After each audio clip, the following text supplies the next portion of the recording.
Welcome to Get Solutions. This is your Lokesh. So in previous session we had a discussion regarding the module 1. So module 1 ನಲ್ಲಿ ನಾವು complete ಆಗಿ ಏನೇನೆಲ್ಲ ಬರುತ್ತೆ ಅಂತ ಹೇಳ್ಬಿಟ್ಟು ನಾವು ಡಿಸ್ಕಷನ್ ಮಾಡಿದ್ದೀವಿ. ಓಕೆ, ಸೊ ಅದರಲ್ಲಿ ನಾನು ಇಂಪಾರ್ಟೆಂಟ್ ಕ್ವಶನ್ಸ್ ನಿಮಗೆ ಯಾವುದು ಎಕ್ಸಾಮಿನೇಷನ್ ಪಾಯಿಂಟ್ ಆಫ್ ವ್ಯೂ ಇಂದ ಬರುತ್ತೆ ಅಂತ ಹೇಳ್ಬಿಟ್ಟು ಹೇಳಿದ್ದೀನಿ. ಸೆಕ್ಷನ್ ಬಿಗೆ ಯಾವ್ದು ಬರುತ್ತೆ, ಸೆಕ್ಷನ್ ಸಿಗೆ ಯಾವ್ದು ಬರುತ್ತೆ ಅಂತ ಹೇಳ್ಬಿಟ್ಟು.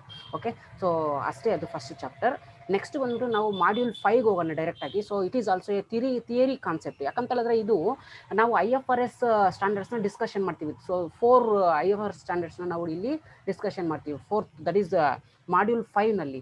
ಓಕೆ, ಸೊ ಇದನ್ನು ನಾವು ಫಸ್ಟ್ ಚಾಪ್ಟರ್ ಅಲ್ಲಿ ಡಿಸ್ಕಷನ್ ಮಾಡಿರಬಹುದು, ಬಟ್ ಇಲ್ಲಿ 5th ಚಾಪ್ಟರ್ಗೆ ಅಂತ ಹೇಳ್ಬಿಟ್ಟು ಇಟ್ಟಿರೋದ್ರಿಂದ ಇಲ್ಲಿ ಮಾಡ್ಯೂಲ್ 5 ಅಂತ ಹೇಳ್ಬಿಟ್ಟು ನಾವು ಟ್ರೀಟ್ ಮಾಡಲೇಬೇಕಾಗುತ್ತೆ. Okay, so these are the separate IFRS standards that is related to industry base. So industry ಬೇಸ್ಗೆ ಅಥವಾ ಇಂಡಸ್ಟ್ರಿಗೆ ರಿಲೇಟೆಡ್ ಇರೋ ಒಂದು ಇಂಟರ್ನ್ಯಾಷನಲ್ ಫೈನಾನ್ಷಿಯಲ್ ರಿಪೋರ್ಟಿಂಗ್ ಸ್ಟ್ಯಾಂಡರ್ಡ್ಸ್ ಯಾವ ಥರ, ಅದು ಸ್ಕೋಪು ಮತ್ತು ಆಬ್ಜೆಕ್ಟಿವ್ಸು ಮತ್ತು ಅಪ್ಲಿಕಬಿಲಿಟಿ ಯಾವ ಥರ ಅಂತ ಹೇಳ್ಬಿಟ್ಟು ನಾವು ಇಲ್ಲಿ ಡಿಸ್ಕಷನ್ ಮಾಡೋಣ. Okay, so this 5th module completely deals with accounting for industry based standards. So ಇಲ್ಲಿ ನಾವು ಡಿಸ್ಕಷನ್ ಮಾಡೋ ಒಂದು ಇಂಟರ್ನ್ಯಾಷನಲ್ ಫೈನಾನ್ಷಿಯಲ್ ರಿಪೋರ್ಟಿಂಗ್ ಸ್ಟ್ಯಾಂಡರ್ಡ್ಸ್ ಬಂದ್ಬಿಟ್ಟು ಅದು ಕಂಪ್ಲೀಟ್ ಆಗಿ accounting concept that is related to industry based ಆಗಿರುತ್ತೆ. ಓಕೆ, ಸೊ ಇಂಡಸ್ಟ್ರಿನಲ್ಲಿ ಸ್ಪೆಸಿಫಿಕ್ ಆಗಿ ನಾವು ಯಾವ ಅಕೌಂಟಿಂಗ್ ಸ್ಟ್ಯಾಂಡರ್ಡ್ಸ್ನ ಅಥವಾ ಯಾವ ಒಂದು industrial that is Indian accounting ಸ್ಟ್ಯಾಂಡರ್ಡ್ಸ್ನ ಕಂಪ್ಲೀಟ್ ಆಗಿ ನಾವು ಅಡಾಪ್ಟ್ ಮಾಡಿಕೊಂಡು ಯಾವ ಥರ ಐಟಮ್ಸ್ನ ಟ್ರೀಟ್ ಮಾಡಬೇಕು. Okay, so income and expenses ಮತ್ತು ಅಸೆಟ್ಸ್ ಮತ್ತು ಲಯಬಿಲಿಟೀಸ್ನ ಯಾವ ಥರ ಟ್ರೀಟ್ ಮಾಡಬೇಕು ಅನ್ನೋದನ್ನ ನಾವು ಇಲ್ಲಿ 5th ಚಾಪ್ಟರಲ್ಲಿ ಡಿಸ್ಕಷನ್ ಮಾಡ್ತೀವಿ. ಸೊ ಕಂಪ್ಲೀಟ್ಲಿ ಥಿಯರಿ ಕಾನ್ಸೆಪ್ಟೇ ಇದು ನಿಮಗೆ 5th ಮಾಡ್ಯೂಲ್ ಅಲ್ಲಿ. ಸೊ 2nd ಚಾಪ್ಟರ್ ಬಂದ್ಬಿಟ್ಟು ನಿಮಗೆ module 2 that is related to amalgamation and merger concept ಬರುತ್ತೆ. ಅಂಡ್ 3rd ಚಾಪ್ಟರ್ ಬಂದ್ಬಿಟ್ಟು ನಿಮಗೆ ಕ್ಯಾಶ್ ಫ್ಲೋ ಸ್ಟೇಟ್ಮೆಂಟ್ ಅಂತ ಬರುತ್ತೆ. ನೆಕ್ಸ್ಟ್ 4th ಚಾಪ್ಟರ್ ಬಂದ್ಬಿಟ್ಟು ನಿಮಗೆ ಕನ್ಸಾಲಿಡೇಟೆಡ್ ಫೈನಾನ್ಷಿಯಲ್ ಸ್ಟೇಟ್ಮೆಂಟ್ ಅಂತ ಹೇಳ್ಬಿಟ್ಟು ನಿಮಗೆ ಕಾನ್ಸೆಪ್ಟು ಬರುತ್ತೆ. ಓಕೆ, ಸೊ ಅದು ಇನ್ಫಾರ್ಮೇಷನ್ ಎಕ್ಸ್ಚೇಂಜ್ ಆದ್ರೇನು ಚಾಪ್ಟರ್ಸ್ ವೈಸು. ಸೊ ನಿಮಗೆ 3 chapters, amalgamation, merger, cash flow statement, consolidated financial statement, ಈ 3 ಚಾಪ್ಟರ್ ಬಂದು ನಿಮಗೆ ಕಂಪ್ಲೀಟ್ ಆಗಿ ಪ್ರಾಕ್ಟಿಕಲ್ ಇರುತ್ತೆ. Okay, so first module and 5th module is completely theory based. Okay, so first ಮಾಡ್ಯೂಲಲ್ಲಿ ನಾವು ಇಂಟ್ರೊಡಕ್ಷನ್ನ ನಾವು ಕಲಿತಾ ಬರ್ತೀವಿ. ಅಂಡ್ 5th ಮಾಡ್ಯೂಲಲ್ಲಿ ಒಂದು some IFRS standards, 4 IFRS standards. ಇದರಲ್ಲಿ ಪಕ್ಕ 2 ಅಥವಾ 1 ನಿಮಗೆ ಸೆಕ್ಷನ್ ಬಿಗಾದ್ರೂ ಆಗಲಿ ಸೆಕ್ಷನ್ ಸಿಗಾದ್ರೂ ಇರುತ್ತೆ. ಓಕೆ, ಸೊ ಸೆಕ್ಷನ್ ಸಿಗೆ ತುಂಬಾ ಇಂಪಾರ್ಟೆಂಟ್. ಈ ಸ್ಟ್ಯಾಂಡರ್ಡ್ಸ್ ಅಲ್ಲಿ ಯಾವುದಾದ್ರೂ ಒಂದು ಪಕ್ಕ ಕೇಳ್ತಾನೆ. Okay, so let see what are the accounting standards for industry based ಅಂತ ಹೇಳ್ಬಿಟ್ಟು ನಾವು ಇಲ್ಲಿ ಈಗ ಡಿಸ್ಕಷನ್ ಮಾಡೋಣ. ಓಕೆ, ಸೊ ಅದರಲ್ಲಿ ಫಸ್ಟ್ ಬಂದ್ಬಿಟ್ಟು IAS 41 that is agriculture. So ಇದು ಇಂಟರ್ನ್ಯಾಷನಲ್ ಅಕೌಂಟಿಂಗ್ ಸ್ಟ್ಯಾಂಡರ್ಡ್ ಅಂತ ಹೇಳ್ಬಿಟ್ಟು, ಅದು ಇಂಟರ್ನ್ಯಾಷನಲ್ ಅಕೌಂಟಿಂಗ್ ಸ್ಟ್ಯಾಂಡರ್ಡ್ ಅಲ್ಲೂ 41 ಇದೆ, ಇಂಡಿಯನ್ ಅಕೌಂಟಿಂಗ್ ಸ್ಟ್ಯಾಂಡರ್ಡ್ ಅಲ್ಲೂ 41 ಇದೆ. ಓಕೆ, ಸಿ ಏನು ಇದು ಇಂಟರ್ನ್ಯಾಷನಲ್ ಅಕೌಂಟಿಂಗ್ ಸ್ಟ್ಯಾಂಡರ್ಡ್ IAS 41 ಏನು ಹೇಳುತ್ತೆ ಅಂತ ಹೇಳಿದ್ರೆ, see the name only indicates this completely related to agriculture ಅಂತ ಹೇಳ್ಬಿಟ್ಟು ನಿಮಗೆ ಗೊತ್ತಿದೆ. ಬಟ್ ಅಗ್ರಿಕಲ್ಚರ್ ಅಲ್ಲಿ ನಾವು ಫೋಕಸ್ ಮಾಡೋದಾದ್ರೆ ಇಲ್ಲಿ ಸಮ್ ಸ್ಪೆಸಿಫಿಕೇಶನ್ಸ್ ಕೊಡ್ತಾನೆ. ಯಾವ ತರ ಈ ಅಗ್ರಿಕಲ್ಚರಲ್ ದಟ್ ಇಸ್ IAS 41 ಬಂದ್ಬಿಟ್ಟು ಅಪ್ಲಿಕಬಲ್ ಆಗುತ್ತೆ ಬಿಸ್ನೆಸ್ ಸ್ಟ್ಯಾಂಡರ್ಡ್ಸ್ಗೆ ಅಥವಾ ಇಂಡಸ್ಟ್ರಿ ಬೇಸ್ಗೆ ಯಾವ ತರ ನಾವು ಟ್ರೀಟ್ ಮಾಡಬೇಕು ಅಂತ ಹೇಳ್ಬಿಟ್ಟು ಇಲ್ಲಿ ಸ್ಪೆಸಿಫಿಕೇಶನ್ಸ್ ಕೊಡ್ತಾ ಬರ್ತಾನೆ IAS 41 ಮತ್ತೆ ಇಂಡಿಯನ್ ಅಕೌಂಟಿಂಗ್ ಸ್ಟ್ಯಾಂಡರ್ಡ್ 41 ನಲ್ಲಿ. ಸಿ ಯಾಕೆ ನಾನು ಇಲ್ಲಿ 41 ಅಂತ ಮೆನ್ಷನ್ ಮಾಡಿದ್ದಾರೆ ಅಂತ ಹೇಳಿದ್ರೆ IAS ಅಲ್ಲೂ 41 ಇದೆ, ಇಂಡಿಯನ್ ಅಕೌಂಟಿಂಗ್ ಸ್ಟ್ಯಾಂಡರ್ಡ್ ಅಲ್ಲೂ 41 ಇದೆ.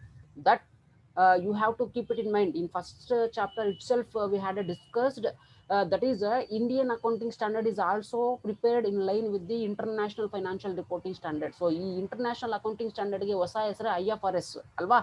Okay, see international accounting standard, so it is also related to Indian accounting standards. So ಈಗ IAS 41 ಅಗ್ರಿಕಲ್ಚರ್ ಬಗ್ಗೆನೇ ಹೇಳುತ್ತೆ, ಇಂಡಿಯನ್ ಅಕೌಂಟಿಂಗ್ ಸ್ಟ್ಯಾಂಡರ್ಡ್ 41 ಬಂದ್ಬಿಟ್ಟು ಅಗ್ರಿಕಲ್ಚರ್ ಬಗ್ಗೆನೇ ಹೇಳುತ್ತೆ. Let see what is applicability and scope and objective of this agriculture that is IAS 41 ಏನು ಹೇಳುತ್ತೆ ಅಂತ ಹೇಳ್ಬಿಟ್ಟು ನೋಡೋಣ. C this international accounting standard 41 agriculture, so this is completely related to agriculture that we know. So it will be going to set out and gives the guidelines regarding the agricultural activity. So agricultural activities na industry base ಅಥವಾ business concerns ಬಂದ್ಬಿಟ್ಟು ಯಾವ ತರ treat ಮಾಡಬೇಕು ಅನ್ನೋದನ್ನ ಈ IAS 41 ನಮಗೆ ಹೇಳ್ಕೊಡುತ್ತೆ. Okay, see that is the case.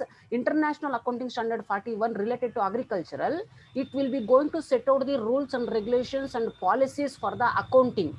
That is how to treat the income and expenses related to agricultural activity. Agricultural activity ಏನಾದರೂ ಇದ್ರೆ ಅದನ್ನ ಯಾವ ತರ ನಾವು ಟ್ರೀಟ್ ಮಾಡಬೇಕು ಅಂತ ಹೇಳ್ಬಿಟ್ಟು ಇಲ್ಲಿ ಸ್ಪೆಸಿಫಿಕೇಶನ್ಸ್ ಕೊಡ್ತಾ ಇದ್ದಾರೆ. ಓಕೆ, ಸೊ ಈ ಅಗ್ರಿಕಲ್ಚರಲ್ ಆಕ್ಟಿವಿಟಿ ಅಂತ ಹೇಳಿದ್ರೆ ಒಂದೇ ಸಮನೆ ಇರೋದಿಲ್ಲ. ಓಕೆ, ಸಿ ಯಾವುದು ಅಂತ ಹೇಳಿದ್ರೆ C that is a transformation of biological assets ಅಂತ ಹೇಳ್ಬಿಟ್ಟು ಇಲ್ಲಿ ಮೆನ್ಷನ್ ಮಾಡಿದ್ದಾರೆ. ಓಕೆ, ಸೊ ಇಲ್ಲಿ ಟ್ರಾನ್ಸ್ಫಾರ್ಮೇಶನ್ ಆಫ್ ಬಯೋಲಾಜಿಕಲ್ ಅಸೆಟ್ಸ್ ಅಂತ ಹೇಳಿದ್ರೆ ಸಿ ಈ ಬಯೋಲಾಜಿಕಲ್ ಅಸೆಟ್ಸ್ ಅಂತ ಹೇಳಿದ್ರೆ ನಿಮಗೆ ನಾನು ಸ್ಪೆಸಿಫಿಕೇಶನ್ ಕೊಡ್ತೀನಿ ಏನು ಅಂತ ಹೇಳ್ಬಿಟ್ಟು ನೆಕ್ಸ್ಟ್ ಸ್ಲೈಡ್ ಅಲ್ಲಿ. ಓಕೆ, ಸೊ ಇಲ್ಲಿ biological assets in the sense simple manner ಅಲ್ಲಿ ಇಲ್ಲಿ ಕೊಟ್ಟಿದ್ದಾರೆ, that is living plants and animals. Okay, so plants ಮತ್ತೆ ಅನಿಮಲ್ಸ್ ನ ನಾವು ಬಯೋಲಾಜಿಕಲ್ ಅಸೆಟ್ಸ್ ಅಂತ ಹೇಳ್ಬಿಟ್ಟು ನಾವು ಇಲ್ಲಿ ಮೆನ್ಷನ್ ಮಾಡ್ಕೋಬೇಕು. So into agricultural produce. So ಈ ಲಿವಿಂಗ್ ಪ್ಲಾಂಟ್ಸ್ ಮತ್ತೆ ಅನಿಮಲ್ಸ್ ನ ಅಗ್ರಿಕಲ್ಚರಲ್ ಪ್ರೊಡ್ಯೂಸ್ ಆಗಿ ಕನ್ವರ್ಟ್ ಮಾಡೋದಕ್ಕೆ ನಾವು transformation of the biological assets, which means transformation of the living plants and animals into agricultural produce ಆಗಿ ನಾವು ಕನ್ವರ್ಟ್ ಮಾಡ್ಕೊಳ್ಳೋದಕ್ಕೆ transformation of the biological assets ಅಂತ ಹೇಳ್ಬಿಟ್ಟು ಕರಿತೀವಿ. ಇಲ್ಲಿ ಎರಡಕ್ಕೆ ನಾವು ಸ್ಪೆಸಿಫಿಕೇಶನ್ ತಗೋಬೇಕು. ಏನು ಬಯೋಲಾಜಿಕಲ್ ಅಸೆಟ್ಸ್ ಅಂತ ಹೇಳಿದ್ರೆ, so biological assets in the sense that is living plants and animals. Agricultural produce ಅಂದ್ರೆ ಏನು, ದಟ್ ಈಸ್ ಹಾರ್ವೆಸ್ಟೆಡ್. ನಾವು ಯಾವ ಒಂದು ಪ್ರಾಡಕ್ಟ್ ನ ಹಾರ್ವೆಸ್ಟ್ ಮಾಡ್ತೀವೋ ಅದನ್ನ ನಾವು ಅಗ್ರಿಕಲ್ಚರಲ್ ಪ್ರೊಡ್ಯೂಸ್ ಅಂತ ಹೇಳ್ಬಿಟ್ಟು ನಾವು ಕರಿತೀವಿ. See harvested product of the entities biological assets. So ಈ ಒಂದು ಸಿಚುವೇಶನ್ ಅಲ್ಲಿ ನಾವು ಲಿವಿಂಗ್ ಪ್ಲಾಂಟ್ಸ್ ಅಂಡ್ ಅನಿಮಲ್ಸ್ ನ ಅಗ್ರಿಕಲ್ಚರಲ್ ಪ್ರೊಡ್ಯೂಸ್ ಆಗಿ ಕನ್ವರ್ಟ್ ಮಾಡೋದನ್ನ ನಾವು ಅಗ್ರಿಕಲ್ಚರಲ್ ಆಕ್ಟಿವಿಟಿ ಅಂತ ಹೇಳ್ಬಿಟ್ಟು ನಾವು ಕನ್ಸಿಡರೇಷನ್ ಮಾಡ್ತೀವಿ. But you need to know what is biological assets. ನಾನು ನೆಕ್ಸ್ಟ್ ಸೆಷನ್ ಅಂದ್ರೆ ನೆಕ್ಸ್ಟ್ ಸ್ಲೈಡ್ ಅಲ್ಲಿ ನಾನು ಹೇಳ್ತೀನಿ ಏನು ಬಯೋಲಾಜಿಕಲ್ ಅಸೆಟ್ಸ್ ಅಂದ್ರೆ ಏನು ಅಂತ ಹೇಳ್ಬಿಟ್ಟು ನಾನು ಹೇಳ್ತೀನಿ. ಓಕೆ, ಸಿ ನೆಕ್ಸ್ಟ್ ಬಂದ್ಬಿಟ್ಟು ಈ ಸ್ಟ್ಯಾಂಡರ್ಡ್ ಬಗ್ಗೆ ಏನ್ ಹೇಳ್ತಿದ್ದಾನೆ ಅಂತ ಹೇಳಿದ್ರೆ, this standard measure the biological asset to be fair value less cost to sell. ಅಂದ್ರೆ ಇಲ್ಲಿ ಅಗ್ರಿಕಲ್ಚರಲ್ ಆಕ್ಟಿವಿಟಿ ರಿಲೇಟೆಡ್ ಅಂತ ಹೇಳಿದ್ರೆ international accounting standard 41 or Indian accounting standard 41 ಏನ್ ಹೇಳುತ್ತೆ ಅಂತ ಹೇಳಿದ್ರೆ, ಸೊ ಈ IAS 41 ಬಂದ್ಬಿಟ್ಟು ಅಗ್ರಿಕಲ್ಚರಲ್ ಆಕ್ಟಿವಿಟಿ ಏನೇನಿದೆಯೋ ಅದಕ್ಕೆ ರೂಲ್ಸ್ ಅಂಡ್ ರೆಗ್ಯುಲೇಷನ್ಸ್ ನ ಸೆಟ್ ಮಾಡುತ್ತೆ ಅಂತ ಹೇಳ್ಬಿಟ್ಟು ಹೇಳ್ತಿದ್ದಾರೆ. So similarly if it will be going to set out the rules and regulations related to the agricultural activity, what are the agricultural activity ಅಂತ ಹೇಳ್ಬಿಟ್ಟು ನಿಮಗೆ ಡೌಟ್ ಬರ್ಬೋದು. ಸೊ ಇಲ್ಲೇ ಮೆನ್ಷನ್ ಮಾಡ್ತಿದ್ದಾನೆ ಫಸ್ಟ್ ಒನ್ ಅಲ್ಲಿ, transformation of the biological assets into agricultural produce. ಅದು ಒಂದು agricultural activity ಅಂತ ಹೇಳ್ಬಿಟ್ಟು ಮೆನ್ಷನ್ ಮಾಡ್ತಿದ್ದಾನೆ, which means transformation of the living plants and animals into the agricultural product or transformation of the living plants and animals into the harvested products of an entities biological assets ಅಂತ ಹೇಳ್ಬಿಟ್ಟು ನೀವು mention ಮಾಡಬಹುದು. Okay, so ಯಾವುದೇ ಒಂದು biological assets ನ agricultural produce ಆಗಿ transform ಮಾಡೋದನ್ನು ನಾವು ಅಗ್ರಿಕಲ್ಚರಲ್ ಆಕ್ಟಿವಿಟಿ ಅಂತ ಹೇಳ್ಬಿಟ್ಟು ನಾವು ಇಲ್ಲಿ ಅಕಾರ್ಡಿಂಗ್ ಟು IAS 41 ಕರಿತೀವಿ. So according to International Accounting Standard or Indian Accounting Standard 41 related to agriculture, this will be going to measure the biological assets. In case ಏನಾದರೂ biological assets ನ agricultural produce ಆಗಿ ನಾವೇನಾದ್ರೂ transfer ಮಾಡಿದ್ರೆ ಆ biological assets ವ್ಯಾಲ್ಯೂನ ಯಾವ ತರ measure ಮಾಡ್ತೀವಿ ಅಂತ ಹೇಳಿದ್ರೆ, ಅಂದ್ರೆ ಸೇಲ್ಸ್ ವ್ಯಾಲ್ಯೂನ ಯಾವ ತರ ಮೆಜರ್ ಮಾಡ್ತೀವಿ ಅಂತ ಹೇಳಿದ್ರೆ, ಫೇರ್ ವ್ಯಾಲ್ಯೂ ಏನಿರುತ್ತೋ ಅದನ್ನ ಕನ್ಸಿಡರೇಷನ್ ತಗೊಂಡು ಅದರಲ್ಲಿ ಕಾಸ್ಟ್ ಎಷ್ಟು ಇನ್ಕರ್ ಆಗಿದೆಯೋ ಅದನ್ನ ಮೈನಸ್ ಮಾಡ್ತಾರೆ. Okay, to know the exact value of the biological assets, ಎಷ್ಟು ವ್ಯಾಲ್ಯೂಗೆ ನಾವು ಬಯೋಲಾಜಿಕಲ್ ಅಸೆಟ್ಸ್ ನ ಸೇಲ್ ಮಾಡಿದೀವಿ ಅನ್ನೋದನ್ನ ನಾವು ಇಲ್ಲಿ ಕ್ಯಾಲ್ಕುಲೇಷನ್ ಮಾಡಬೇಕು ಅಂತ ಹೇಳಿದ್ರೆ ಫೇರ್ ವ್ಯಾಲ್ಯೂ ಇಂದ ಕಾಸ್ಟ್ ಆಫ್ ಬಯೋಲಾಜಿಕಲ್ ಅಸೆಟ್ಸ್ ನ ನಾವು ಮೈನಸ್ ಮಾಡಲೇಬೇಕು. Why means to know the exact sales value. Okay, so this is very very important. So biological assets sales value ಯಾವ್ದು ಬೇಸ್ ಮೇಲೆ ಕ್ಯಾಲ್ಕುಲೇಷನ್ ಮಾಡ್ತೀವಿ ಅಂತ ಅಂದ್ರೆ that is based on the fair value and cost ನ minus ಮಾಡ್ತೀವಿ. Okay, so fair value ಏನಿದೆ biological assets ಅದರಲ್ಲಿ ನಾವು ಕಾಸ್ಟ್ ನ ಡಿಡಕ್ಟ್ ಮಾಡಿದ್ರೆ ನಮಗೆ ಸೇಲ್ಸ್ ವ್ಯಾಲ್ಯೂ ಸಿಗುತ್ತೆ ಬಯೋಲಾಜಿಕಲ್ ಅಸೆಟ್ಸ್. ಈಗ ನಿಮಗೆ ಸ್ಪೆಸಿಫಿಕ್ ಆಗಿ ಬಯೋಲಾಜಿಕಲ್ ಅಸೆಟ್ಸ್ ಅಂದ್ರೆ ಏನು ಅಂತ ಗೊತ್ತಾಗಬೇಕಲ್ವಾ. Okay, let see the next slide. What you mean by this biological assets, how it will be going to treated under the IAS 41 ಅಂತ ಹೇಳ್ಬಿಟ್ಟು ನಾವು ನೋಡೋಣ. Okay, see International Accounting Standard, that is IAS 41 was originally issued in December 2000. So ಈಗ biological assets ನಾನು ಹೇಳ್ತೀನಿ next. But ಈ IAS 41 ಬಂದ್ಬಿಟ್ಟು original ಆಗಿ ಯಾವಾಗ ಇಶ್ಯೂ ಮಾಡಿದ್ದಾರೆ ಅಂತ ಹೇಳಿದ್ರೆ ಡಿಸೆಂಬರ್ 2000 ಅಲ್ಲಿ ಇಶ್ಯೂ ಮಾಡಿದ್ದಾರೆ. Okay, and also the first applied to annual periods, that is beginning on or after 1 January 2003. Okay, so ಇದು ಫಸ್ಟ್ ಟೈಮ್ ಅಪ್ಲೈಡ್ ಯಾವಾಗ ಆಗುತ್ತೆ ಅಂತ ಹೇಳಿದ್ರೆ ಫೈನಾನ್ಷಿಯಲ್ ಸ್ಟೇಟ್ಮೆಂಟ್ಸ್ಗೆ for the purpose of preparing the financial statement and present the financial statement. So ಯಾವಾಗ start ಆಯಿತು ಅಂತ ಹೇಳಿದ್ರೆ ಸೊ ಜನವರಿ 1, 2003 ಇಂದ ಅವತ್ತು ಮತ್ತೆ ಅವತ್ತಿಂದ ಆಚೆಗೆ ಈ IAS 41 ಅಡಾಪ್ಟ್ ಮಾಡ್ಕೊಳ್ಳೋದಕ್ಕೆ ಡಿಫ್ರೆಂಟ್ ಇಂಡಸ್ಟ್ರಿ ಬೇಸ್ಡ್ ಕಂಪನೀಸ್ ಬಂದ್ಬಿಟ್ಟು ಅಡಾಪ್ಟ್ ಮಾಡ್ಕೊಳ್ತಾ ಬರುತ್ತೆ. ಬಟ್ ಈ ಒಂದು ಸ್ಟ್ಯಾಂಡರ್ಡ್ ನ ಇಶ್ಯೂ ಮಾಡಿದ್ದು ಬಂದ್ಬಿಟ್ಟು ಡಿಸೆಂಬರ್ 2000 ಅಲ್ಲಿ ಫಸ್ಟ್ ಟೈಮ್ ಒರಿಜಿನಲ್ ಆಗಿ ಇಶ್ಯೂ ಮಾಡಿದ್ದಾರೆ. ಬಟ್ ಅಡಾಪ್ಟ್ ಮಾಡ್ಕೊಳ್ತಾ ಬಂದಿದ್ದು ಜನವರಿ 1, 2003 ಅಡಾಪ್ಟ್ ಮಾಡ್ಕೊಳ್ತಾ ಬರ್ತಿದ್ದಾರೆ. Okay, so this standard completely related to activity, that is agricultural activity. Agricultural activity ಏನ್ ಹೇಳುತ್ತೆ ಅಂತ ಹೇಳಿದ್ರೆ ಬಯಾಲಜಿಕಲ್ ಅಸೆಟ್ಸ್ ಬಗ್ಗೆ ಹೇಳುತ್ತೆ. So already told that what you mean by the biological assets, right? So biological assets ಅಂತ ಹೇಳಿದ್ರೆ it is the conversion of biological assets, that is the living plants and animals into the agricultural produce, that is for the harvested products of the entities biological assets ಅಂತ ಹೇಳ್ಬಿಟ್ಟು ಹೇಳಿದ್ದೇನೆ. Okay, so ಇಲ್ಲಿ mention ಮಾಡಬೇಕಾಗಿರೋದು ಏನು biological assets ಅಂತ ಹೇಳಿದ್ರೆ, biological assets ಅಂತ ಹೇಳಿದ್ರೆ ಯಾವ್ದಾವ್ದು ಇರುತ್ತೆ ಅಂತ. ಸಿ, ಅದು ಲಿವಿಂಗ್ ಪ್ಲಾಂಟ್ಸ್ ಅಂಡ್ ಅನಿಮಲ್ಸ್ ಅಂತ ಹೇಳ್ಬಿಟ್ಟು ಹೇಳಿದೆ ಅಲ್ವಾ ಬಯಾಲಜಿಕಲ್ ಅಸೆಟ್ಸ್ ಅಂತ ಹೇಳಿದ್ರೆ. ಸೊ ಅನಿಮಲ್ಸ್ ಯಾವ್ದಾದಿದೆ, ಯಾವ್ದಾವ್ದು ಕನ್ಸಿಡರ್ ಮಾಡ್ತೀವಿ ನಾವು ಎಕ್ಸಾಂಪಲ್ ಅಂತ ಹೇಳಿದ್ರೆ, for example animals goat, sheep, cow and buffaloes and calves and fish. ಇದನ್ನ ನಾವು ಬಯಾಲಜಿಕಲ್ ಅಸೆಟ್ಸ್ ಅಂತ ಹೇಳ್ಬಿಟ್ಟು ನಾವು ಕರಿತೀವಿ. Okay, how it will be going to converted into harvested products ಅಂತ ಹೇಳಿದ್ರೆ, ಈಗ ಗೋಟ್ ಇರುತ್ತೆ. ಸೊ ಗೋಟ್ ಮೀಟ್ ನ ತಿನ್ನೋರು ತುಂಬಾ ಜನ ಇರ್ತಾರೆ, ಅಥವಾ ಗೋಟ್ ನ ಸಪರೇಟ್ ಆಗಿ ತಗೊಳ್ಳೋರು ತುಂಬಾ ಜನ. But it has it creates some income to the vendor. ಇವಾಗ ಗೋಟ್ ನಾನು ಮಾರ್ತೀನಿ ಅಂತ ಹೇಳಿದ್ರೆ it definitely it will be going to create some income and profit for the particular person who will be going to sold out the goat to the another person, right? So ಅದೇ ತರ sheep, cow, buffaloes, calves and fishes ಇದನ್ನು ಅಷ್ಟೇ cut ಮಾಡಿ ಆದ್ರೂ ನಾವು sale ಮಾಡಬಹುದು, ಹಾಗೇನಾದ್ರೂ ನಾವು sale ಮಾಡಬಹುದು. But ultimately these biological assets will definitely will be going to create the profit for the person or some income for the person. So ಆ income ನ ನಾವು ಯಾವ ತರ ರೆಕಗ್ನೈಸ್ ಮಾಡಬೇಕು ಬ್ಯಾಲೆನ್ಸ್ ಶೀಟ್ ಅಲ್ಲಿ ಅನ್ನೋದನ್ನೇ ಕಾನ್ಸೆಪ್ಟ್ ಇಲ್ಲಿ ಹೇಳ್ತಿರೋದು IAS 41. ಬಟ್ ಬಯಾಲಜಿಕಲ್ ಅಸೆಟ್ಸ್ ಅಂತ ಹೇಳಿದ್ರೆ see conversion of plants, that is living plants and animals. ಈಗ ಅನಿಮಲ್ಸ್ ನಾವು ಕನ್ವರ್ಟ್ ಮಾಡಿ ಆದ್ರೂ ಸೇಲ್ ಮಾಡಬಹುದು, ಅಥವಾ ಹಾಗೇನಾದ್ರೂ ನಾವು ಸೇಲ್ ಮಾಡಬಹುದು. When it will be going to sold out to the another person, then it is converted into agricultural produce ಅಂತ ಹೇಳ್ಬಿಟ್ಟು ನಾವು ಅಸಂಪ್ಷನ್ ಮಾಡ್ಕೊಳ್ತಿದೀವಿ. ಸೊ ಈ ಅನಿಮಲ್ಸ್ ನಾವು ಸೇಲ್ ಮಾಡೋದ್ರಿಂದ ಡೆಫಿನೆಟ್ ಆಗಿ ಪ್ರಾಫಿಟ್ ಅಥವಾ ಇನ್ಕಮ್ ಕ್ರಿಯೇಟ್ ಮಾಡುತ್ತೆ. ಆದ್ರಿಂದ ಈ ಬಯಾಲಜಿಕಲ್ ಅಸೆಟ್ಸ್ ನ ಬ್ಯಾಲೆನ್ಸ್ ಶೀಟ್ ಅಲ್ಲಿ ನಾವು ರೆಫರೆನ್ಸ್ ಮಾಡಬೇಕು ಅಥವಾ ರೆಫರ್ ಮಾಡಬೇಕು ಅಂತ ಹೇಳ್ಬಿಟ್ಟು, ಅಥವಾ ರೆಪ್ರೆಸೆಂಟ್ ಮಾಡಬೇಕು ಅಂತ ಹೇಳ್ಬಿಟ್ಟು ಇಲ್ಲಿ ಹೇಳ್ತಿದ್ದಾರೆ.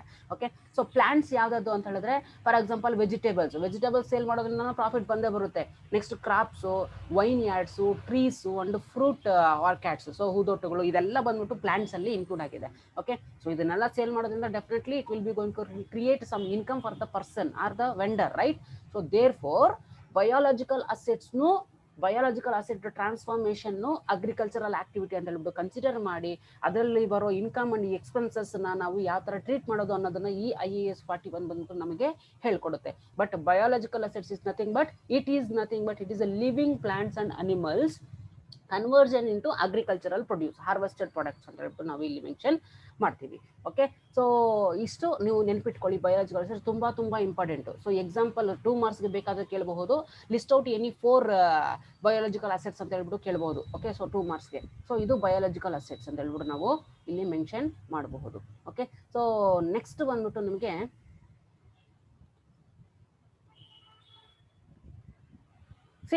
ರಿಗಾರ್ಡಿಂಗ್ ಬಯಾಲಜಿಕಲ್ ಅಸೆಟ್ಸ್ ಯಾವ ತರ ಕಾನ್ಸೆಪ್ಟ್ ನಾವು ಸ್ಪೆಸಿಫಿಕೇಶನ್ ನಲ್ಲಿ ಇವಾಗ ನೋಡಬೇಕು, ಅಥವಾ ಯಾವ ತರ ನಾವು ಬಯಾಲಜಿಕಲ್ ಅಸೆಟ್ಸ್ ನ ಟ್ರೀಟ್ ಮಾಡಬೇಕು ಅನ್ನೋದನ್ನ ಇಲ್ಲಿ ನಮಗೆ ಹೇಳ್ಕೊಡ್ತಾರೆ. The accounting and financial reporting practices categorised many assets such as property, machines ಮತ್ತೆ equipments and buildings and other assets.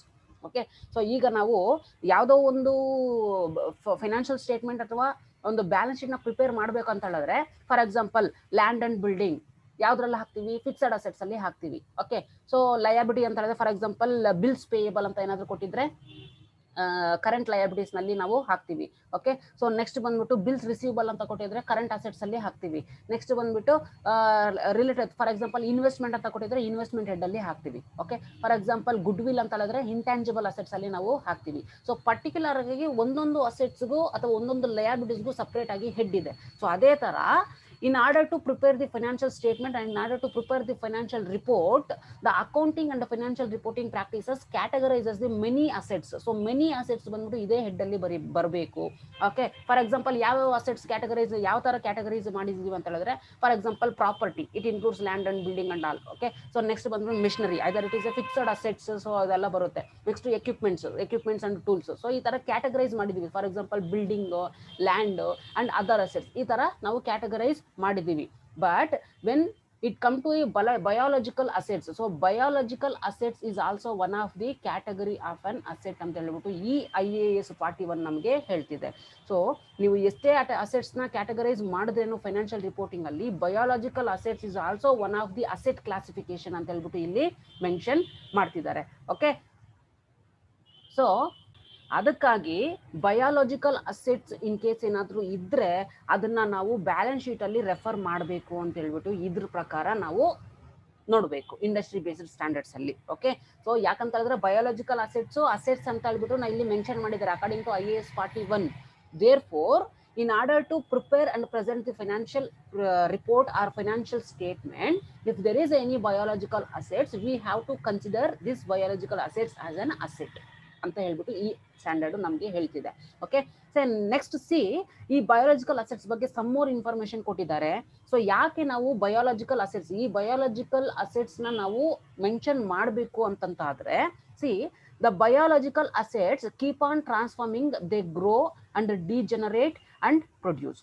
So biological assets ಅಂತ ಇದ್ರೆ living plants and animals. So ಅದು ಡೆಫಿನೆಟ್ ಆಗಿ ಗ್ರೋ ಆಗುತ್ತೆ, ಗ್ರೋ ಆದ್ಮೇಲೆ ನಾವು ಸೇಲ್ ಮಾಡ್ತೀವಿ ಅಥವಾ ಡಿಜೆನರೇಟ್ ಆಗುತ್ತೆ, then again we are going to produce. So it is like a life cycle ಅಲ್ವಾ. So for example plants, so plants ಬಂದು ಗ್ರೋ ಏನಾದರೂ ಆದ್ರೆ ಅದನ್ನ ಕಟ್ ಮಾಡಿ ನಾವು ಸೇಲ್ ಮಾಡ್ತೀವಿ, ಮತ್ತೆ ಪ್ರೊಡ್ಯೂಸ್ ಮಾಡ್ತೀವಿ. ಗ್ರೋ, ನೆಕ್ಸ್ಟ್ ಕಟ್ ಮಾಡ್ತೀವಿ, degenerate, next again we are going to produce. So it is like a recycle. Okay, so ಅದಕ್ಕೆ ಹೇಳ್ತಿರೋದಿಲ್ಲಿ biological assets keep on transforming, they grow, generate and produce, again grow, degenerate and produce. As a result the quantitative, ಈ ತರ degenerate ಆಗಿ produce ಆಗಿ ಮತ್ತೆ grow ಆಗಿ ಈ ತರ ಸೇಲ್ ಮಾಡ್ತಾ ಇರೋದ್ರೆ definitely it will be going to create some income for the business organisation. So as a result ಈ ತರ ರೀಸೈಕ್ಲಿಂಗ್ ಆಗ್ತಾ ಇರೋದ್ರಿಂದ ಅಥವಾ ಲೈಫ್ ಸೈಕಲ್ ಬಂದ್ಬಿಟ್ಟು ರೊಟೇಟ್ ಆಗ್ತಾ ಇರೋದ್ರಿಂದ, as a result the quantitative or qualitative changes occur in the nature of biological assets. Either it is a monetary terms, so quantitative ಆದ್ರೂ ಆಗಲಿ ಅಥವಾ ಕ್ವಾಲಿಟೇಟಿವ್ ಆದ್ರೂ ಆಗಲಿ ಅದು ನೇಚರ್ ಅಲ್ಲಿ ಚೇಂಜ್ ಆಗ್ತಾ ಬರುತ್ತೆ. ಓಕೆ, ಕೆಲವೊಂದು ಸರಿ ಜಾಸ್ತಿ ಪ್ರೊಡ್ಯೂಸ್ ಮಾಡೋದು, ಕೆಲವೊಂದು ಸರಿ ಕಡಿಮೆ ಪ್ರೊಡ್ಯೂಸ್ ಮಾಡೋದು, ಕೆಲವೊಂದು ಸರಿ ಜಾಸ್ತಿ ಸೇಲ್ ಆಗೋದು, ಕೆಲವೊಂದು ಸರಿ ಕಡಿಮೆ ಸೇಲ್ ಆಗೋದು, ಕೆಲವೊಂದು ಸರಿ ಜಾಸ್ತಿ ಇನ್ಕಮ್ ಬರ್ಬೋದು, ಕೆಲವೊಂದು ಸರಿ ಕಡಿಮೆ ಇನ್ಕಮ್ ಬರ್ಬೋದು. ಸೊ ನೇಚರ್ ಅಲ್ಲಿ ಚೇಂಜ್ ಆಗ್ತಾ ಬರುತ್ತೆ according to produce, according to degenerate, according to grow. ನಾವು ಯಾವ ತರ ಬೆಳಿತೀವೋ ಆ ತರ ಸೇಲ್ ಆಗುತ್ತೆ. Will be going to change according to the nature of the biological assets. Okay, so such changes are known as biological transformation ಅಂತ ಹೇಳ್ಬಿಟ್ಟು ನಾವು ಕರಿತೀವಿ. ಈಗ ಗ್ರೋ ಆಗಿ ಡಿಜೆನರೇಟ್ ಆಗಿ ಪ್ರೊಡ್ಯೂಸ್ ಆಗಿ ನೆಕ್ಸ್ಟ್ ಗ್ರೋ ಆಗಿ ನೆಕ್ಸ್ಟ್ ಡಿಜೆನರೇಟ್ ಆಗಿ ನೆಕ್ಸ್ಟ್ ಪ್ರೊಡ್ಯೂಸ್ ಆಗುತ್ತಲ್ವಾ, ಈ ನೇಚರಲ್ ಅಥವಾ ನ್ಯಾಚುರಲ್ ಚೇಂಜಸ್ ನ ನಾವು ಬಯಾಲಜಿಕಲ್ ಟ್ರಾನ್ಸ್ಫಾರ್ಮೇಶನ್ ಅಂತ ಹೇಳ್ಬಿಟ್ಟು ನಾವು ಕರಿತೀವಿ. ಸೊ ಸೆಕ್ಷನ್ ಹೇಗೆ ಕೇಳ್ಬೋದು, what do you mean by the biological transformation ಅಂತ ಹೇಳ್ಬಿಟ್ಟು. So then you have to write the biological assets will be going to keep on changing, that is the transformation in to grow first, then it will be going to degenerate, then it will be going to produce. So as a result it will be going to change in the quantity and in also the quality. So these quantitative and qualitative changes occur in the biological assets. So therefore these natural changes in the biological assets will be called as the biological transformation ಅಂತ ಹೇಳ್ಬಿಟ್ಟು ನಾವು ಇಲ್ಲಿ ಕರಿಬಹುದು ಅಂತ ಹೇಳ್ಬಿಟ್ಟು ಹೇಳ್ಬೋದು. See, the harvested product of the changes in the nature of the biological assets is known as the agricultural produce. ಯಾವಾಗ ನಾವು living plants and living animals ನ ನಾವು ಕನ್ವರ್ಟ್ ಮಾಡ್ತೀವೋ ಆಗ ಅದನ್ನ ಅಗ್ರಿಕಲ್ಚರಲ್ ಪ್ರೊಡ್ಯೂಸ್ ಅಂತ ಹೇಳ್ಬಿಟ್ಟು ನಾವು ಹೇಳ್ತೀವಿ. ಸೊ ಅದನ್ನ ನಾನು ಆಲ್ರೆಡಿ ನಿಮಗೆ ಹೇಳಿದ್ದೀನಿ. Okay, living plants and animals ನ ಯಾವ ತರ ಕನ್ವರ್ಟ್ ಮಾಡಬಹುದು, ಹಾಗೆ ಸೇಲ್ ಮಾಡಬಹುದು, ಇಲ್ಲ ಅಂತ ಹೇಳಿದ್ರೆ ನಮಗೆ ಕಸ್ಟಮರ್ಸ್ಗೆ ಯಾವ ತರ ಬೆನಿಫಿಟ್ ಆಗುತ್ತೋ ಅಥವಾ ಯಾವ ತರ ಬೇಕೋ ಆ ತರ ಸೇಲ್ ಮಾಡ್ತೀವಿ. ಸೊ ಯಾವಾಗ ನಾವು ಕಸ್ಟಮರ್ಸ್ಗೆ ಸೋಲ್ಡ್ ಔಟ್ ಮಾಡ್ತೀವಿ, then it will be converted into agricultural produce. Okay, so the harvested, ಅದನ್ನೇ ಹೇಳ್ತಿರೋದಿಲ್ಲಿ, the harvested produce of the changes in the nature of the biological assets. Biological assets harvested produce ಆಗಿ ಯಾವಾಗ ಅದನ್ನ nature convert ಮಾಡ್ಕೊಳ್ಳುತ್ತೋ ಆಗ ಅದನ್ನ ನಾವು agricultural produce ಅಂತ ಹೇಳ್ಬಿಟ್ಟು ನಾವು ಇಲ್ಲಿ ಹೇಳ್ತೀವಿ. ಓಕೆ, ಫಾರ್ ಎಕ್ಸಾಂಪಲ್ ಈಗ ಗೋಟ್ ಅನ್ನೋದು ಅಥವಾ ಬಫೆಲೋ ಅಥವಾ ಗೋಟ್ ಅನ್ನೋದು ಒಂದು ಬಯಾಲಜಿಕಲ್ ಅಸೆಟ್. ಈಗ ಯಾರೋ ಬೇರೊಬ್ರು ಏನಾದ್ರು ಕೇಳಿದ್ರೆ ಅದನ್ನ ನಾವು ಫಾರ್ ಎಕ್ಸಾಂಪಲ್ ತಿನ್ನೋದಕ್ಕೆ, ಓಕೆ, ಸೊ ಈಗ ಕಟ್ ಮಾಡಿ ನಾವು ಕನ್ವರ್ಟ್ ಮಾಡಿ ಕೊಡ್ತೀವಿ ಅಂದ್ರೆ ಆ ಗೋಟ್ ಅನ್ನೋದು biological asset, then it will be converted in to the harvested product. Okay, so then that will be called as an agricultural produce ಅಂತ ಹೇಳ್ಬಿಟ್ಟು ನಾವು ಕರಿತೀವಿ. ಓಕೆ, ಸೊ ಆ ಮೀಟ್ ನ ಬಂದ್ಬಿಟ್ಟು ನಾವು ಅಗ್ರಿಕಲ್ಚರಲ್ ಪ್ರೊಡ್ಯೂಸ್ ಅಂತ ಹೇಳ್ಬಿಟ್ಟು ಕರಿತೀವಿ, because it is converted from the biological asset into harvested product. So that is the case. ಇಲ್ಲೂ ಅದನ್ನೇ ಹೇಳ್ತಿದ್ದಾನೆ, the harvested product of changes in the nature of biological asset. Biological assets ಅಲ್ಲಿ ಏನಾದ್ರೂ harvested product ಆಗಿ changes ಏನಾದ್ರೂ ಆದ್ರೆ nature ಅಲ್ಲಿ, that will be called as agricultural produce ಅಂತ ಹೇಳ್ಬಿಟ್ಟು ನಾವು ಇಲ್ಲಿ ಕರಿತೀವಿ ಅಂತ ಹೇಳ್ಬಿಟ್ಟು ಹೇಳ್ತಿದ್ದಾನೆ. See for example, that is agricultural produce include milk, mutton, okay comma ತಗೊಳ್ಳಿ ಇಲ್ಲಿ, milk, mutton and bee. So ಇದು ಬೀಫ್ ಅಂತ ಹೇಳ್ಬಿಟ್ಟು, ಓಕೆ, ಸೊ ಇಲ್ಲಿ ಮೆನ್ಷನ್ ಆಗಿಲ್ಲ, so take it as beef. So milk, mutton, beef, fruits, coffee, next beans etcetera. Okay, so etcetera spelling wrong ಆಗಿದೆ. So agricultural produce include milk, mutton, beef, fruits, coffee and beans. So ಇದನ್ನೆಲ್ಲ ನಾವು agriculture produce ಅಂತ ಹೇಳ್ಬಿಟ್ಟು ನಾವು ಕರಿತಿದ್ದೀವಿ. Okay, for example ಈಗ ಮಿಲ್ಕ್ನ ನಾವು sale ಮಾಡ್ತೀವಿ. So ಅದನ್ನ ನಾವು ಅಂದರೆ ಹಸುವಿಂದ ನಾವು ಮಿಲ್ಕ್ನ ಕನ್ವರ್ಟ್ ಮಾಡಿ ಅಂತ ಹೇಳಿದ್ರೆ ಹಸುವಿಂದ ನಾವು ಮಿಲ್ಕ್ನ ತಗೊಂಡು ಅಥವಾ ಅದನ್ನ ಸೇಲ್ ಮಾಡ್ತೀವಿ. So that is called as agricultural produce. Okay, so next beef, so mutton, so beef, mutton. So ಇದನ್ನೆಲ್ಲ ನನಗೆ ಆಲ್ರೆಡಿ ಹೇಳಿದ್ದೀನಿ ಯಾವ ಥರ ಇದು ಅಗ್ರಿಕಲ್ಚರಲ್ ಪ್ರೊಡ್ಯೂಸ್ ಆಗಿ ಕನ್ವರ್ಟ್ ಆಗುತ್ತೆ ಆ ಬಯಾಲಜಿಕಲ್ ಅಸೆಟ್ಸ್ ಅಂತ ಹೇಳ್ಬಿಟ್ಟು. So example for this agriculture produce ಅಂತಂದರೆ ಮಿಲ್ಕ್, ಮಟನ್, ಬೀಫ್, ಮತ್ತು fruits and coffee and beans. So ಇನ್ನೂ ಎಕ್ಸಾಂಪಲ್ ಬೇಕಾದ್ರೆ ನೀವು ಕೊಟ್ಕೋಬಹುದು. So these are the concept related to biological assets. So next you have the concept regarding the biological assets only. See so next concept ನೋಡಿ, see usually related to biological asset only. Okay, so usually the biological assets are primary importance in case of form of business organization or for the business, because these biological assets generate the income. So already ನಾನು ಹೇಳಿದ್ದೀನಿ ಯಾವ ತರ ಈ biological assets ಬಂದು income ನ generate ಮಾಡುತ್ತೆ ಅಂತ. Okay, so biological assets ಅಂತ ಹೇಳಿದ್ರೆ ಈಗ ಗೋಟು, ಶೀಪು ಅದನ್ನೆಲ್ಲ ನಾವು ಮಾರಿದ್ರೆ definitely it will be going to create some income. So there ಈ ತರ ಇನ್ಕಮ್ ಕ್ರಿಯೇಟ್ ಮಾಡೋದ್ರಿಂದ these biological asset need to be recognised in the balance sheet and the income statement ಅಂತ ಹೇಳ್ಬಿಟ್ಟು ಹೇಳ್ತಿದ್ದಾರೆ. That's it. So biological assets ನ harvested product ಆಗಿ convert ಮಾಡಿ ನಾವು ಸೇಲ್ ಮಾಡಿದ್ರೆ definitely it will be going to create some business or business profitability or business profit R income for the person. So ಆದ್ರಿಂದ ಈ ಬಯಾಲಜಿಕಲ್ ಅಸೆಟ್ಸ್ ಅಲ್ಲಿ ಏನ್ income ಬರುತ್ತೋ ಅದನ್ನ ಬ್ಯಾಲೆನ್ಸ್ ಶೀಟ್ ಅಲ್ಲಿ ಅಥವಾ ಇನ್ಕಮ್ ಸ್ಟೇಟ್ಮೆಂಟ್ ಅಲ್ಲಿ ಏನಾದ್ರು ನೆಸೆಸರಿ ಇದ್ರೆ ರೆಕಗ್ನೈಸ್ ಮಾಡಬೇಕು ಅಂತ ಹೇಳ್ಬಿಟ್ಟು ಅಕಾರ್ಡಿಂಗ್ ಟು IAS 41 ಹೇಳ್ತಿದ್ದಾರೆ. Okay, so that you have to keep it in mind. See, and also one more important concept you have to keep it in mind regarding IAS 41. According to International Accounting Standard 41 or Indian Accounting Standard 41, the assets should be recognized in the balance sheets, right? So when the following criteria are fulfilled. So ಇಲ್ಲಿ assets ಅಂತ ಹೇಳಿದ್ರೆ biological assets. ಯಾವಾಗ ನಾವು biological assets ನ balance sheet ಅಲ್ಲಿ recognise ಮಾಡಲೇಬೇಕು ಅಂತ ಹೇಳಿದ್ರೆ, ಸಿ ಆಗ ರೆಕಗ್ನೈಸ್ ಮಾಡಬೇಕು ಅಂತ ಹೇಳಿದ್ರೆ ಆ ಬಯಾಲಜಿಕಲ್ ಅಸೆಟ್ಸ್ ನ ಬ್ಯಾಲೆನ್ಸ್ ಶೀಟ್ ಅಲ್ಲಿ ಅದು ಸರ್ಟೆನ್ ಕ್ರೈಟೀರಿಯಾಸ್ ನ ಅಥವಾ ಕಂಡೀಷನ್ಸ್ ನ ಫುಲ್ಫಿಲ್ ಮಾಡಬೇಕು. ಏನು ಆ ಕಂಡೀಷನ್ಸ್ ಅಂತ ಹೇಳಿದ್ರೆ, ಒಂದೇದು ಬಂದ್ಬಿಟ್ಟು C the business controls the biological assets because of the past event, which means in case ಏನಾದರೂ ಬಿಸ್ನೆಸ್ ಎಂಟಿಟಿ ಬಯಾಲಜಿಕಲ್ ಅಸೆಟ್ಸ್ ನ ಕಂಟ್ರೋಲ್ ಮಾಡ್ತಾ ಇದ್ರೆ ಅಥವಾ ಆ ಬಯಾಲಜಿಕಲ್ ಅಸೆಟ್ಸ್ ಬಂತು ಆ ಬಿಸ್ನೆಸ್ ಹ್ಯಾಂಡ್ ಓವರ್ ಅಲ್ಲಿ ಇದ್ರೆ ಆಗ ಆ ಡೆಫಿನೆಟ್ ಆಗಿ ಆ ಕಂಪನಿ ಏನಾದರೂ ಫೈನಾನ್ಷಿಯಲ್ ಸ್ಟೇಟ್ಮೆಂಟ್ ನ ಪ್ರಿಪೇರ್ ಮಾಡುವಾಗ that must be recognise that biological assets income and expenses in the balance sheet or income statement ಅಲ್ಲಿ ರೆಕಗ್ನೈಸ್ ಮಾಡಬೇಕು ಅಂತ ಹೇಳ್ಬಿಟ್ಟು ಹೇಳ್ತಿದ್ದಾರೆ. ಓಕೆ, ಸೊ ಫಸ್ಟ್ ಕಂಡೀಷನ್ ಅದು ಯಾವಾಗ ಬಿಸ್ನೆಸ್ ಆರ್ಗನೈಸೇಷನ್ ಅಲ್ಲಿ ಬಯಾಲಜಿಕಲ್ ಅಸೆಟ್ಸ್ ಅದರ ಕಂಟ್ರೋಲ್ ಅಲ್ಲಿ ಇರುತ್ತೋ ಆಗ ಆ ಬಯಾಲಜಿಕಲ್ ಅಸೆಟ್ಸ್ ಏನಾದರೂ ಇನ್ಕಮ್ ಮತ್ತೆ ಎಕ್ಸ್ಪೆನ್ಸಸ್ ಅಥವಾ ಲಾಸಸ್ ಏನಾದರೂ ಆದ್ರೆ ಆಗ ಬ್ಯಾಲೆನ್ಸ್ ಶೀಟ್ ಅಲ್ಲಿ ರೆಕಗ್ನೈಸ್ ಮಾಡಲೇಬೇಕು ಅಂತ ಹೇಳ್ಬಿಟ್ಟು IAS 41 ಹೇಳ್ತಿದೆ. ಇದು ಒಂದು ಕಂಡೀಷನ್. ಓಕೆ, ಸೊ ನೆಕ್ಸ್ಟ್ ಬಂದ್ಬಿಟ್ಟು ಸೆಕೆಂಡ್ ಒನ್ ಏನ್ ಹೇಳ್ತಿದೆ, it is a probable that the business will get future economic benefit from the biological assets. So because of past event ಯಾವುದೋ ಒಂದು ಕಾರಣಕ್ಕೆ ಬಿಸ್ನೆಸ್ ಆರ್ಗನೈಸೇಷನ್ ಬಯೋಲಾಜಿಕಲ್ ಅಸೆಟ್ಸ್ ನ control ಮಾಡ್ತಿರುತ್ತೆ. Okay, so ಆ control ಮಾಡ್ತಿರೋದ್ರಿಂದ ಅಥವಾ biological asset ತನ್ನ ಒಂದು ಕಂಪನಿನಲ್ಲಿ ಇಟ್ಕೊಳ್ಳೋದ್ರಿಂದ future ಅಲ್ಲಿ ಏನಾದರೂ ನನಗೆ ಬೆನಿಫಿಟ್ ಆಗುತ್ತೆ ಅನ್ನೋದ್ರನ್ನ ಏನಾದರೂ ಇದ್ರೆ ಅಥವಾ ಬೆನಿಫಿಟ್ ಆಗಬಹುದು ಅನ್ನೋದಿದ್ರೆ ಆಗ ಬಯೋಲಾಜಿಕಲ್ ಅಸೆಟ್ಸ್ ಇನ್ಕಮ್ ಮತ್ತೆ ಎಕ್ಸ್ಪೆನ್ಸಸ್ ನ ಬ್ಯಾಲೆನ್ಸ್ ಶೀಟ್ ಅಲ್ಲಿ ಅಥವಾ ಇನ್ಕಮ್ ಸ್ಟೇಟ್ಮೆಂಟ್ ಅಲ್ಲಿ ರೆಕಗ್ನೈಸ್ ಮಾಡಿ ಮೆನ್ಷನ್ ಮಾಡಬೇಕು, ನನ್ನ ಹತ್ರ ಇಷ್ಟು ಬಯೋಲಾಜಿಕಲ್ ಅಸೆಟ್ಸ್ ಇದೆ ಅಂತ ಹೇಳ್ಬಿಟ್ಟು ಇಲ್ಲಿ ಸೆಕೆಂಡ್ ಕಂಡೀಷನ್ ಹೇಳ್ತಿದೆ. So first condition, if the company or business organisation control the biological assets, then it must be recognise the biological assets in the balance sheet or income statement. So secondly, if there is any probability of getting the future economic benefit from the biological assets, then it must be recognized the biological assets in the financial statement or income statement. That is the second condition. Okay, so third one, fair value or cost of biological assets can be measured reliably. ಈಗ sale value ನಾವು ಯಾವ ತರ calculation ಮಾಡ್ತೀವಿ biological assets, that is a fair value minus cost ಅಲ್ವಾ. So ಅದೇ ತರನೇ correct ಆಗಿ reliable ಆಗಿ ಅಕೌಂಟಬಿಲಿಟಿ ಟ್ರಾನ್ಸ್ಪರೆನ್ಸಿ ಮ್ಯಾನರ್ ಅಲ್ಲಿ ರೆಕಗ್ನೈಸ್ ಮಾಡಬೇಕು ಅಂತ ಹೇಳ್ಬಿಟ್ಟು ಮೆನ್ಷನ್ ಮಾಡ್ತಿರುತ್ತೆ. ಅದಕ್ಕೆ ಫೇರ್ ವ್ಯಾಲ್ಯೂ ಬೇಕು ಮತ್ತೆ ಕಾಸ್ಟ್ ವ್ಯಾಲ್ಯೂ ಬೇಕು. ಓಕೆ, ಸೊ ಈಗ ಸೇಲ್ಸ್ ವ್ಯಾಲ್ಯೂ ಎಷ್ಟಿಗೆ ಎಕ್ಸಾಕ್ಟ್ ಆಗಿ ಸೇಲ್ ಮಾಡ್ತಿದೀವಿ, what is the actual fair value, what is the cost incurred for converting the biological assets into harvested product, ಆ ಕಾಸ್ಟ್ ನೆಲ್ಲ ನಾವು ಕನ್ಸಿಡರೇಷನ್ ತಗೊಂಡಿದ್ದಾದ್ಮೇಲೆ ಎಕ್ಸಾಕ್ಟ್ ಆಗಿ ಸೇಲ್ಸ್ ವ್ಯಾಲ್ಯೂನ ಕರೆಕ್ಟ್ ಆಗಿ ಇಷ್ಟಿಗೆ sale ಮಾಡಿದೀವಿ, ಇಷ್ಟು ಕಾಸ್ಟ್ ಇನ್ಕರ್ ಆಗಿದೆ, ಇಷ್ಟು ಫೇರ್ ವ್ಯಾಲ್ಯೂ ಆಕ್ಚುಯಲ್ ಅಂತ ಹೇಳ್ಬಿಟ್ಟು ಕರೆಕ್ಟ್ ಆಗಿ ಮೆಜರ್ ಮಾಡಿ ರೆಪ್ರೆಸೆಂಟ್ ಮಾಡಬೇಕು. ಓಕೆ, ಬ್ಯಾಲೆನ್ಸ್ ಶೀಟ್ ಅಥವಾ ಇನ್ಕಮ್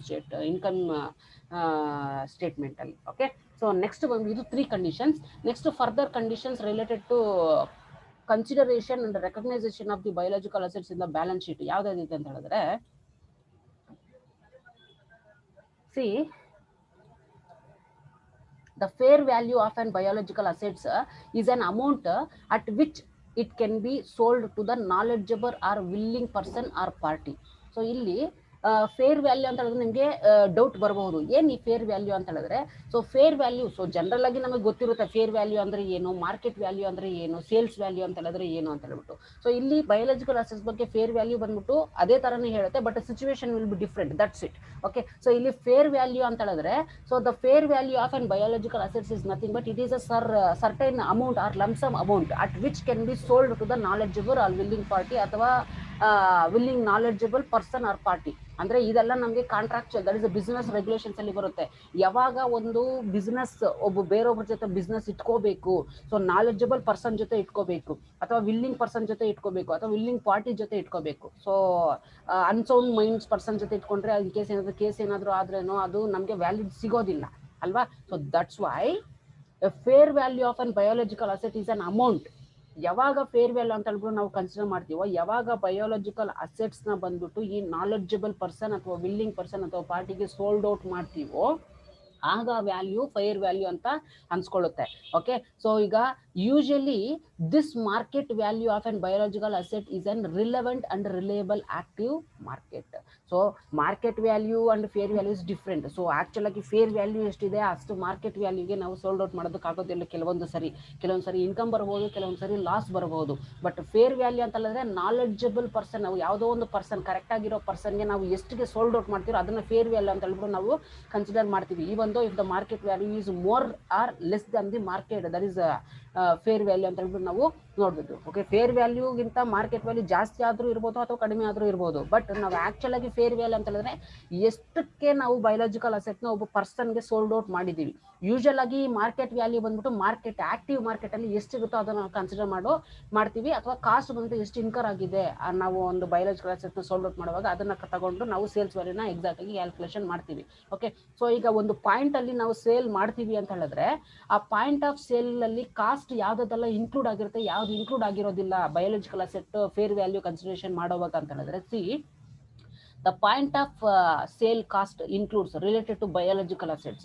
So ಈಗ ಬಯೋಲಾಜಿಕಲ್ ಅಸೆಟ್ಸ್ ನ ನಾವು ಸೋಲ್ಡ್ ಔಟ್ ಮಾಡ್ತೀವಿ ಅಂತ ಹೇಳಿದ್ರೆ ಆ ಪಾಯಿಂಟ್ ಆಫ್ ಸೇಲ್ ಅಲ್ಲಿ ಕಾಸ್ಟ್ ಯಾವ್ದನ್ನ ನಾವು ಕನ್ಸಿಡರ್ ಮಾಡ್ತೀವಿ ಅಂತ ಹೇಳಿದ್ರೆ, ಒಂದು ಬ್ರೋಕರ್ಸ್ ಕಮಿಷನ್, ಇನ್ನೊಂದು transfer taxes and duties, another one commodity exchanges rates ನ ಕನ್ಸಿಡರ್ ಮಾಡ್ತೀವಿ. ಬಟ್ ಈ ಪಾಯಿಂಟ್ ಆಫ್ ಸೇಲ್ ಅಲ್ಲಿ ಕಾಸ್ಟ್ ಅಂದ್ರೆ ಟ್ರಾನ್ಸ್ಪೋರ್ಟೇಷನ್ ಕಾಸ್ಟ್ ಬಂದ್ಬಿಟ್ಟು ಇನ್ಕ್ಲೂಡ್ ಆಗಿರೋದಿಲ್ಲ. This is very important.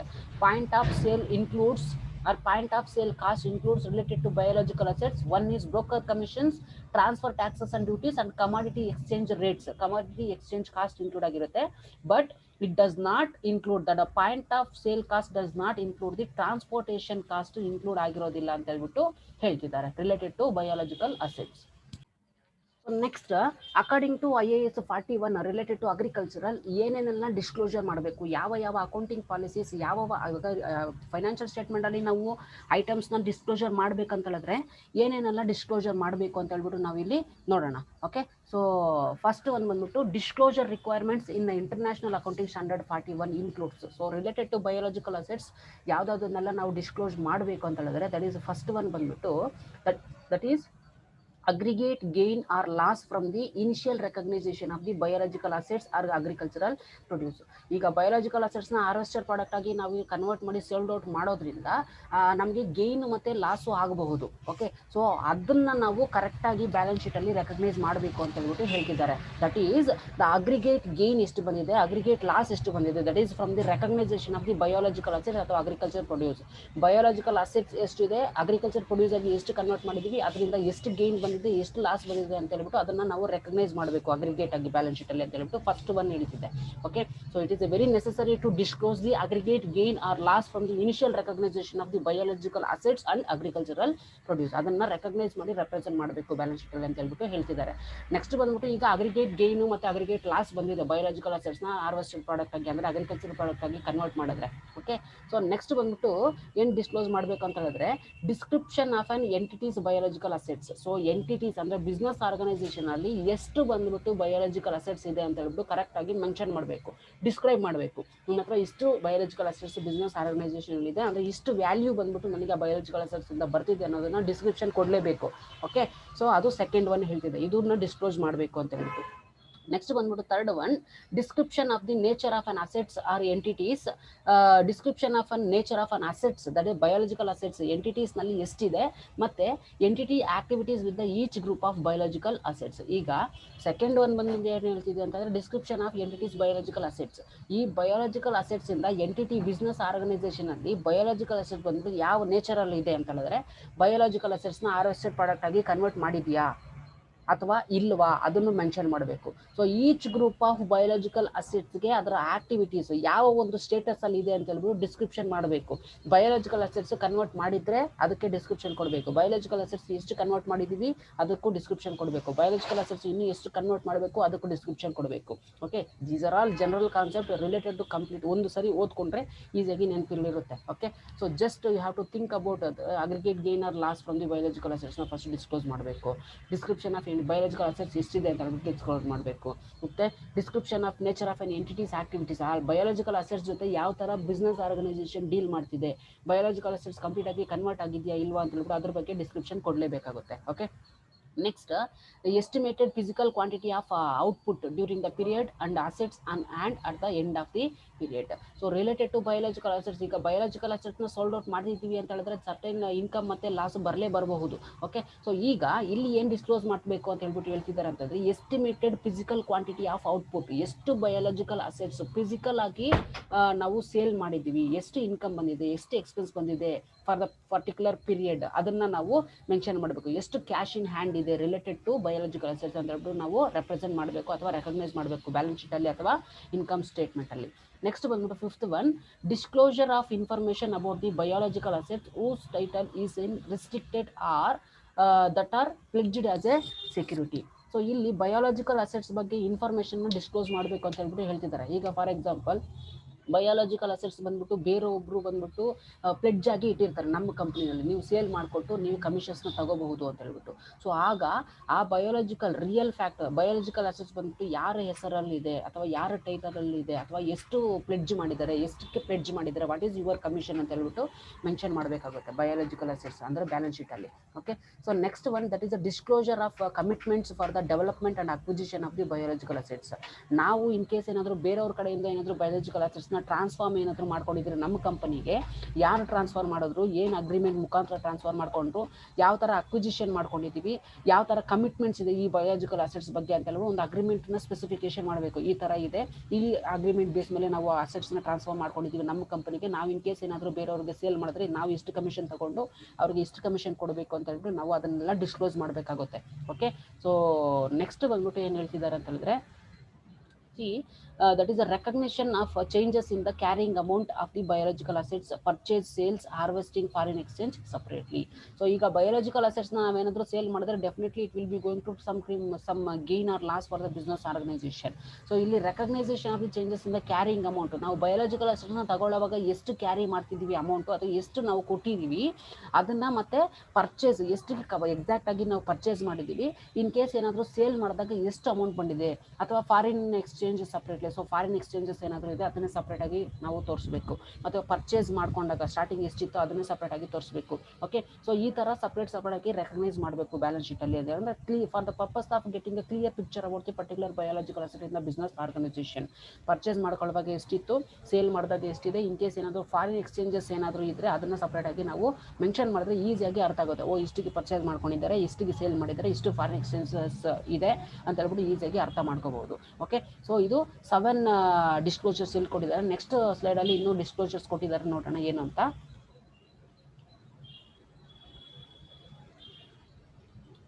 See then in next slide the further disclosures regarding the biological assets. So ಇಲ್ಲಿ next ಏನು ಹೇಳ್ತಿದ್ದಾನೆ ಅಂತ ಹೇಳಿದ್ರೆ, see if any decision related to specific biological assets, separate additional disclosures are required. So ಇಲ್ಲಿ if any decisions, so any decisions ಅಂತ ಹೇಳಿದ್ರೆ related to depreciation.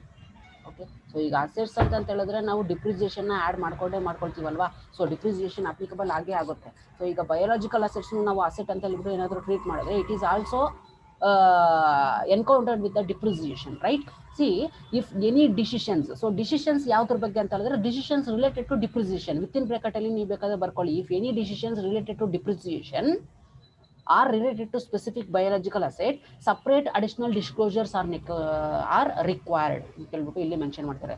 In case ಏನಾದರೂ biological ಅಸೆಟ್ಸ್ಗೆ ಏನಾದರೂ ಡಿಪ್ರಿಸಿಯೇಷನ್ಸ್ ಏನಾದರೂ ಅಪ್ಲಿಕಬಲ್ ಆಗೋಂಗಿದ್ರೆ ಸಪ್ರೇಟ್ ಆಗಿ ಅದನ್ನ ಅಡಿಷನಲ್ ಡಿಸ್ಕ್ಲೋಜರ್ ನಾವು ಕೊಡಬೇಕು. ಈ ಬಯೋಲಾಜಿಕಲ್ ಅಸೆಟ್ಗೆ, ಈ ಪರ್ಟಿಕ್ಯುಲರ್ ಬಯೋಲಾಜಿಕಲ್ ಅಸೆಟ್ಸ್ಗೆ ಪರ್ಟಿಕ್ಯುಲರ್ ಆಗಿ ಇಷ್ಟು ಡಿಪ್ರಿಸಿಯೇಷನ್ ಅಪ್ಲಿಕಬಲ್ ಆಗ್ತಿದೆ ಅಂತ ಹೇಳ್ಬಿಟ್ಟು ನಾವು ಸಪ್ರೇಟ್ ಆಗಿ ಡಿಸ್ಕ್ಲೋಜರ್ ಕೊಡಬೇಕು, ಅದನ್ನ ಡಿಸ್ಕ್ಲೋಸ್ ಮಾಡಬೇಕು ಅಂತ ಹೇಳ್ಬಿಟ್ಟು ಹೇಳ್ತಿದ್ದಾರೆ.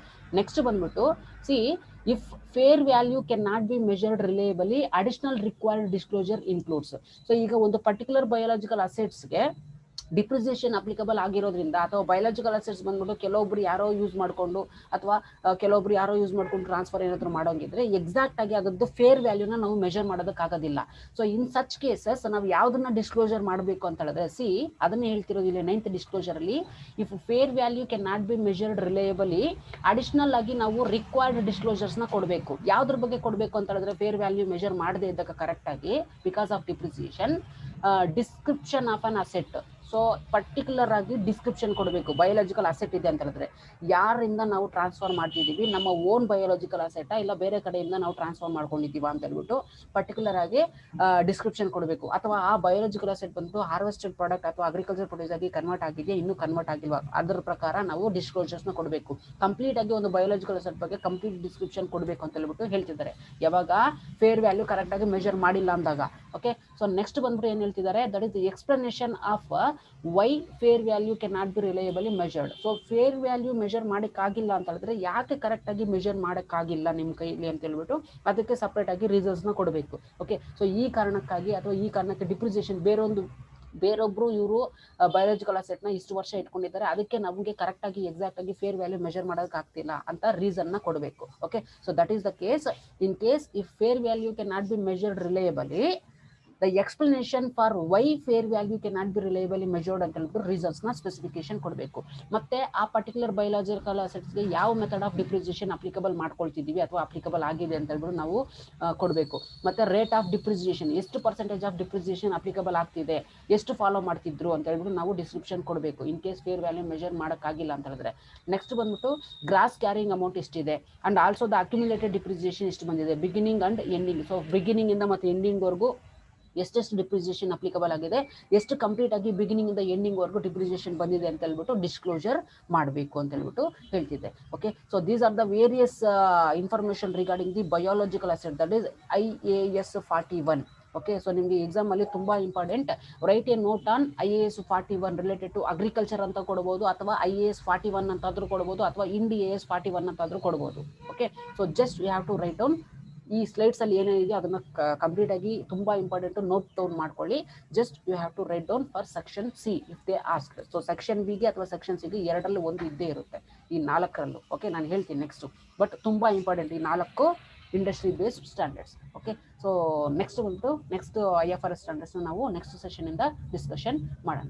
Okay, so thanks for watching.